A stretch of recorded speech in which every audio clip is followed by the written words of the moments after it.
happens next? Social media is predicting a third world war. Top trend today, war or not, there will be consequences.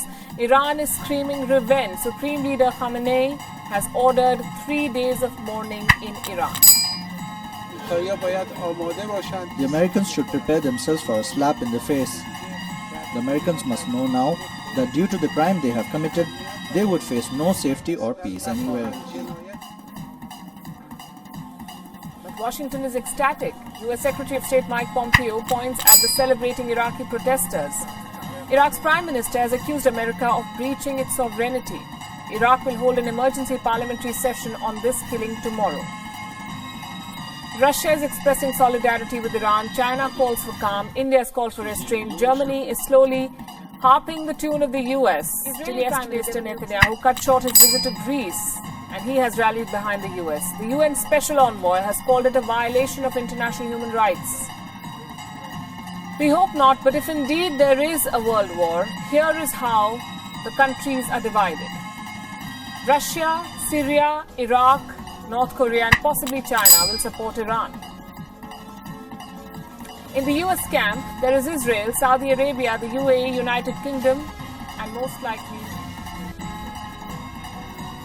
countries like India and Japan are expected to not take sides. Turkey is a unique case. No one knows Turkey's stance. This is a dangerous proposition. Both the camps with nuclear capabilities, military might and financial muscle and assassinations have a history of stoking conflict. The assassination of Archduke Franz Ferdinand of Austria led to the First World War. We do hope it doesn't come to that. Tehran has already appointed a replacement for Qasem Soleimani, Ismail Ghani, of the Quds Force. He will be the new leader, the same Ghani who had said 3 years ago that, and I'm quoting, "We, the Quds Force, have buried many like Trump and know how to fight America." Things are moving thick and fast.